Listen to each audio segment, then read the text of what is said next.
Love, प्यार, गुस्सा, लड़ाई, झगड़ा, मगड़ा, धगड़ा, कुछ ना हो सकड़ा।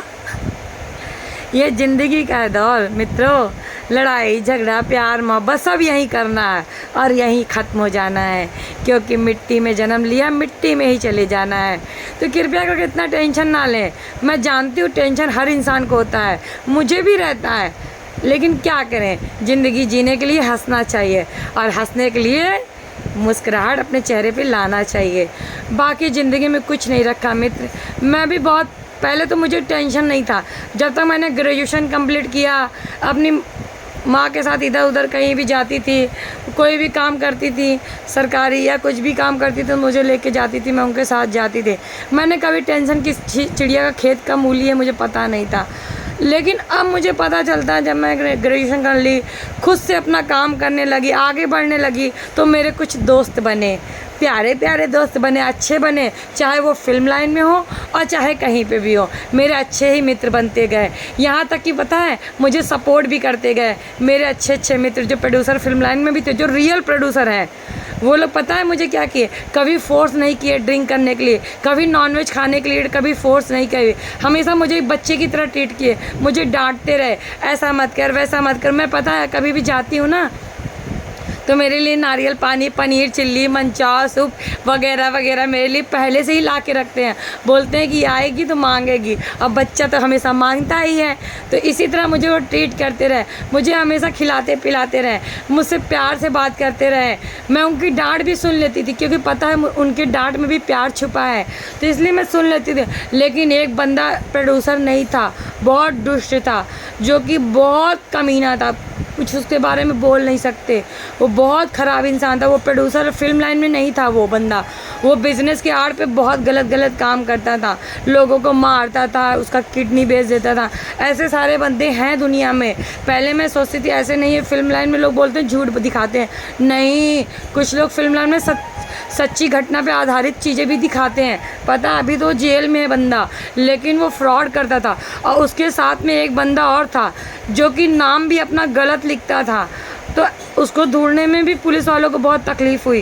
फिर उन्होंने ढूंढ के उसको अच्छी से उसकी खातिरदारी किया, उसको कोर्ट ने भी अच्छे से सज़ा दिया, कोर्ट ने समझा उसके बारे में कि वो गलत है। लेकिन आजकल सोशल मीडिया में कुछ लड़के लड़कियां भी गलत कर रहे हैं, जो कि लोगों के साथ फ्रॉड कर रहे हैं। नंबर लेने के बाद उनको कॉल करते हैं, फिर उनसे आना टेढ़ा बात करते हैं। फिर ऐसा कुछ न्यूज़ मेरे सामने निकल के आया है, तो अभी कोर्ट उनके ऊपर भी एक्शन लेने वाली है। अभी 8 चैनल बंद हो गए हैं, पता है।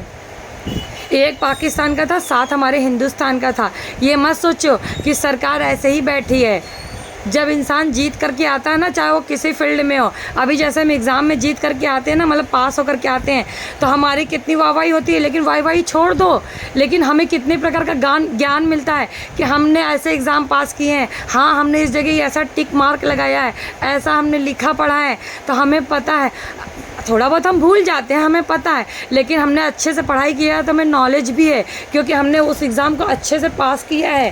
तो इसी तरह जो सरकार पास होकर के आती है ना, उसको पता है हमने कितने झेल करके आए हैं, तो इसलिए उनको बहुत नॉलेज भी होती है। और जो कोर्ट में जज होते हैं, पुलिस होते हैं ना, वो भी बहुत झेल करके आते हैं, हर एग्ज़ाम को पास होकर के आते हैं।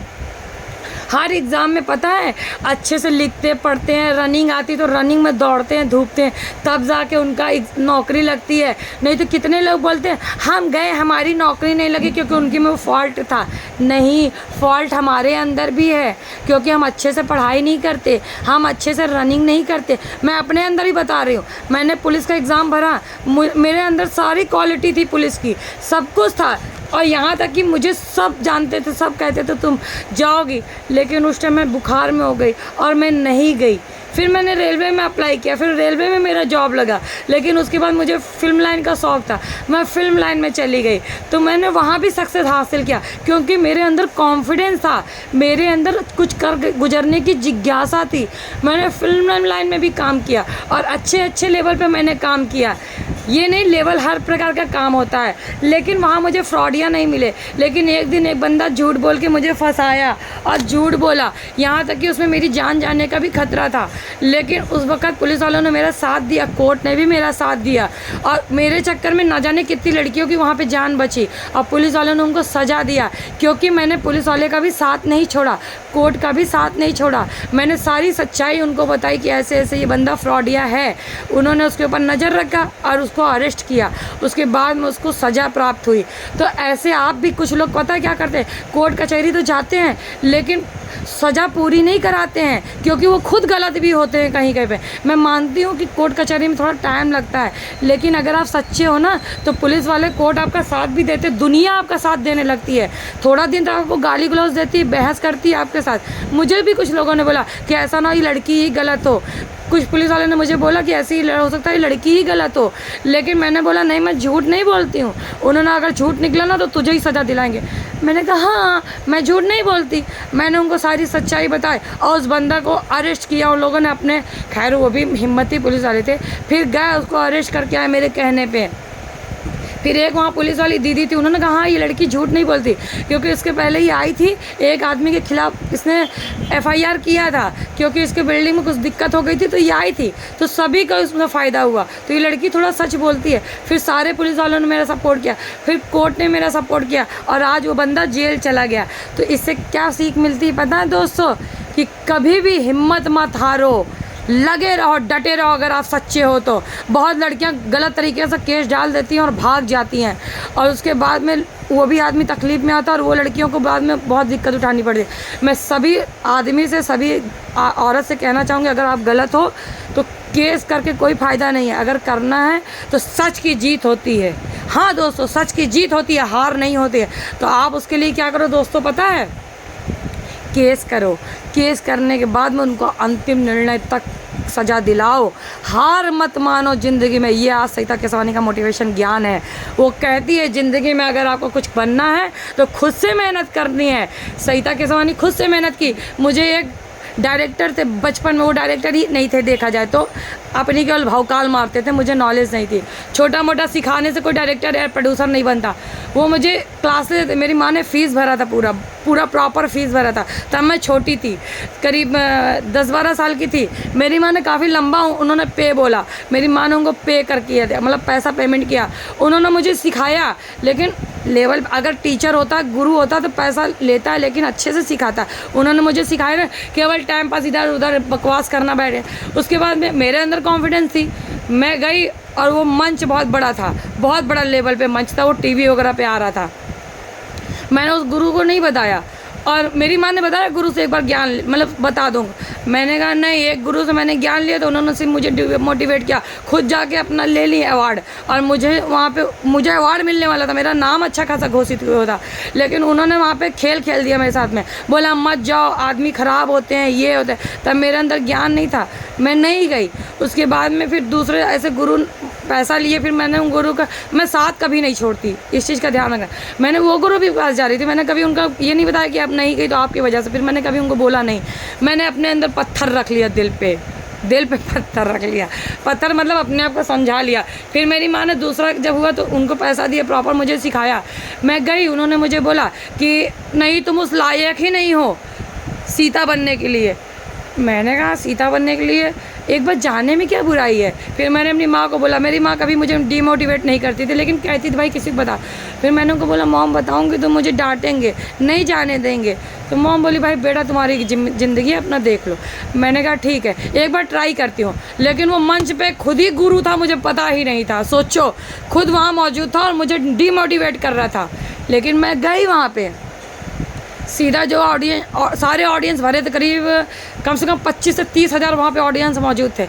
मैंने अपनी जो कॉपी राइट मतलब वो क्या बोलते हैं उसको यार, सॉरी, मैं जो याद करके गई थी ना अपने स्पीच, वहाँ पे डायरेक्ट दिया।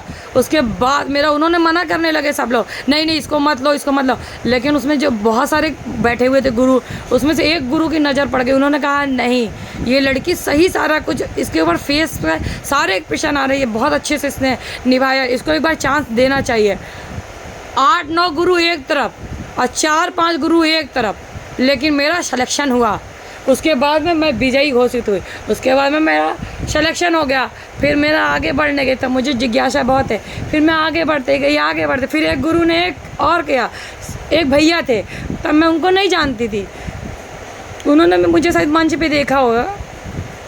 तो एक दिन मैं गई, उन्होंने मेरे को फ़ोन किया, नंबर मिल ही जाते हैं लोगों का। तब मेरी माँ का नंबर चालू, क्योंकि मेरे पास फ़ोन नहीं था, मैं छोटी थी तो माँ मेरी फ़ोन नहीं देती थी, लेकिन मुझे हैंडल ज़रूर करती थी माँ। तो उन्होंने क्या किया, मेरी माँ को फ़ोन किया। उन्होंने कहा ये सरिता किशमानी का नंबर है। मॉम ने बोला हाँ मेरी बेटी, बताइए। बोले उस मंच पे भेज दीजिए, मतलब वहाँ पे एक ऑडिशन चालू है। तो मेरी माँ ने कहा भाई बच्चा है मेरी, मैं खुद लेके जाऊँगी। उन्होंने कहा ठीक है आप जाइए, उसमें इश्यू नहीं है। मैं गई, मुझे देखते ही उन्होंने कहा अरे ये तो बहुत बड़ी अच्छी कलाकार है, तुरंत इसका सिलेक्शन किया जा, और मुझे काबिलियत मिलती गया। इसी तरह फिर मैं बनारस, गोरखपुर, बिहार, हर जगह मैंने अपनी परफॉर्मेंस दी। लेकिन बिहार में कुछ लोग अच्छे नहीं थे, तो मैंने अपना बिहार जाना छोड़ दिया। मैंने उस प्रोड्यूसर को बताया जो मुझे बनारस से ले गए थे कि सर, तब मैं अंकल बोलती थी, सर वगैरह के मुझे उतना मैं नहीं बोलती थी।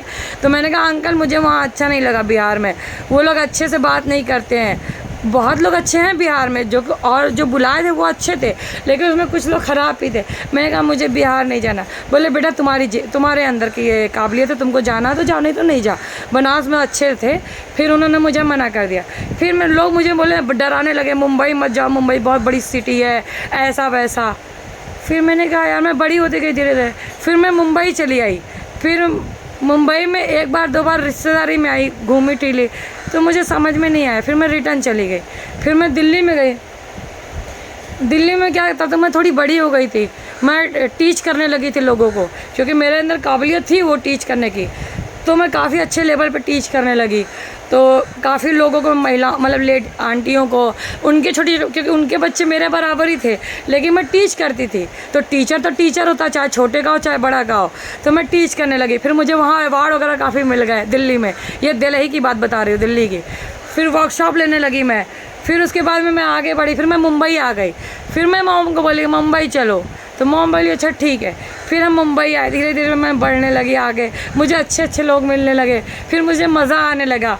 तो मॉम बोलती भाई मैं मुंबई में ज़्यादा दिन तक नहीं आ सकती, क्योंकि मुझे भी दिक्कत होती है, क्योंकि पढ़ाना लिखाना सभी कुछ रहता है। फिर मैं कम से कम आने लगी, लेकिन उसमें मुझे अच्छे अच्छे लेवल पर काम मिलने लगा, तो मैं खुश होने लगी। तो ऐसे ही करके मेरी ज़िंदगी आगे बढ़ती गई।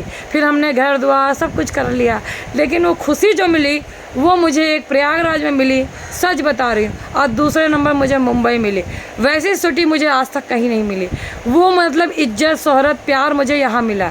मैं मानती हूँ हर राज्य के लोग आते हैं, लेकिन हर राज्य में अच्छे भी हैं बुरे भी हैं, लेकिन मुझे सबसे ज़्यादा मुंबई और अपना प्रयागराज, वाराणसी में भी अच्छा लगा, लेकिन काफ़ी ज़्यादा लोग वाराणसी में भी ख़राब हैं ज़्यादातर। कुछ लोगों को मैं नहीं बोल सकती, क्योंकि मुझे वहाँ अच्छे लोग भी मिले, लेकिन ज़्यादातर लोग मुझे प्रयागराज में अच्छे मिले। बचपन से लेकर के आज तक कुछ प्रयागराज में भी ख़राब है, जो कि उनको हड़पने वड़पने दुनिया भर का आता है, लेकिन जो लेवल पे वो ख़राब दिखते हैं ना, वो लेवल पे वाराणसी मुझे ख़राब दिखे और बिहार में दिखे। और अभी तो राजस्थान में मुझे बहुत फ्रॉडिया भाई, वहाँ तो औरतें भी फ्रॉडिया, उनसे तो बच के रहना भाई। मैं सच्ची, अभी मैं जहाँ जहाँ बात करती हूँ राजस्थान के लोग ख़राब है ना, मुझे लोग बोलते हैं हाँ उनके साथ भी फ्रॉड किया राजस्थान के लोग, बहुत ज़्यादा राजस्थानी ख़राब है। और गुजरात में जो लोग बोलते हैं ना कि झूठ नहीं बोलते, झूठ बोलते हैं भाई। गुजरात में भी कुछ लोग झूठ बोलते हैं, कुछ लोग ख़राब हैं, कुछ लोग अच्छे, हर राज्य में। लेकिन मुंबई में और इलाहाबाद में मुझे ज़्यादातर अभी तक इस मामले में अच्छे लोग ही दिखे, कॉन्फिडेंस वाले दिखे। यहाँ तो लड़कियाँ भी सपोर्ट करती हैं मुंबई में, पता है। अगर आपका बैग भारी है और आप स्टेशन वगैरह में जा रहे हो तो डायरेक्ट पूछ लेती हैं क्या मैं आपकी हेल्प करूँ।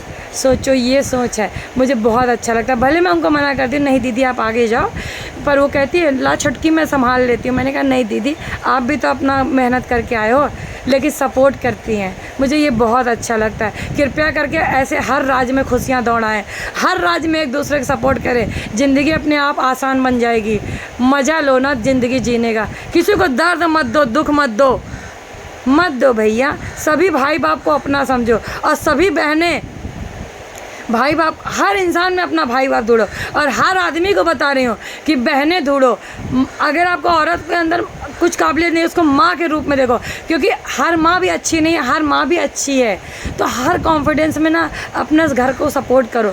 मेरे घर में भी लोग अच्छे हैं, बुरे हैं, हर तरह से। 5 उंगली बराबर नहीं, मुझे भाभी ने बताया, मैं उनका भी सपोर्ट करती हूँ, क्योंकि उन्होंने मुझे बताया कि 5 उंगली सब बराबर नहीं। क्योंकि मैं थोड़ा सा मतलब कैसे बोलूँ, मैं थोड़ा सा आउट हो गई थी, मतलब समझ में नहीं आ रहा था मुझे क्या करूँ। तो मैं उनको बोला, मतलब मैं उनसे गुस्सा हो गई थी क्योंकि थोड़ा सा प्रॉब्लम हो गया। तो उन्होंने बोला बेटा 5 उंगली बराबर नहीं, जो काबिलियत तू अंदर सबके ढूंढती है ना, वैसा नहीं मिल सकता, तो ऐसा मत किया कर, टेंशन मत लिया कर। मैंने कहा अच्छा ऐसा होता है क्या? तो उन्होंने बोला कि हंसती रहती है तो ऐसे ही रहा कर, सबसे बोल चाल, सबसे प्यार कर, सबके साथ सपोर्ट कर। तो आज ये सही था कि सोनी को लगा कि ये मोटिवेशन ज्ञान, क्योंकि मैं कॉन्फिडेंस अंदर है मेरे, लेकिन थोड़ा सा कोई धक्का दे देता है ना आगे बढ़ने का, तो मज़ा ही अलग हो जाता है। तो इसलिए हर प्रोड्यूसर डायरेक्टर के पास जाओ, लेकिन वहाँ बच के भी रहो, क्योंकि आजकल फिल्म लाइन में अच्छे लोग नहीं हैं भैया। बहनें छोटकी हमारी हो, जो मेरे से छोटी है मैं उनको छोटकी ही बोलती हूँ। छोटे से बच्चे ना मैं उनको भाई बोलती हूँ, क्योंकि मेरा भाई मेरे से छोटा है, लेकिन वो भी अच्छा था, मैंने उसको चलना सिखाया पकड़ करके। तो ऐसा ही होता है मित्रों, वो बहुत छोटे रहते हैं तो मैं उनको, हर इंसान मेरे से छोटा है ना, मेरा वो भाई बाप ही है। मतलब बाप तो बड़े होते हैं तो मैं उनको अंकल की नज़र से देखती हूँ। हर इंसान के अंदर मैं कुछ ना कुछ काबिलियत देखती हूँ। ऐसे आप भी देखो, हर इंसान को डिमोटिवेट मत करो, मतलब हर इंसान में ज्ञान देखो, चाहे वो छोटा बच्चा चाहे बड़ा बच्चा, हर जगह अपना फ़ायदा मत देखो। कहीं कहीं फ़ायदा भी नहीं, नुकसान भी मिलता है। मैंने एक औरत को बोला मेरा मकान ले लो, सब कुछ ले लो, लेकिन खुशियाँ बांटो, किसी को गम मत बांटो। वो अपने ही पति को ख़राब बोल रही थी। मैंने बोला आज आप इस पति को ख़राब बोलो, कल कहीं और जाओगी उसको भी ख़राब बोलोगी, तो अच्छाई ढूंढो। मैं मानती हूँ कुछ पति भी ख़राब होते हैं, लेकिन कहीं कहीं अच्छा भी होता है, बुरा भी होता है। कुछ पति भी ख़राब करते हैं, अपने पत्नियों को मारते हैं, गाली देते हैं, मत दिया करो। उनके अंदर भी सोचो मेरी माँ है, क्योंकि वो आपके बच्चे की माँ है। नहीं है किसी के बच्चे जन्म नहीं देती है तो नहीं देती, तो क्या वो इंसान तो है ना, वो इंसानियत ढूंढो ना भैया। ऐसा मत करो, उसको प्यार से समझाओगे ना, प्यार से आप कुत्ता को समझा लेते हो, ट्रेन कर लेते हो, तो इंसान को भी इसी तरह ट्रेन करो। लोग कहते हैं ना कुत्ता वफादार होता है, नहीं, अगर आप कुत्ता को भी मारोगे, गरियाओगे ना, वो भी आपको पलट के काट लेगा। ऐसे ही इंसान भी है, हर में प्यार छुपा है, हर में इंसानियत ढूंढो। Thank you watching my video, like subscribe share तो कर दो। जय हिंद, वंदे मातरम।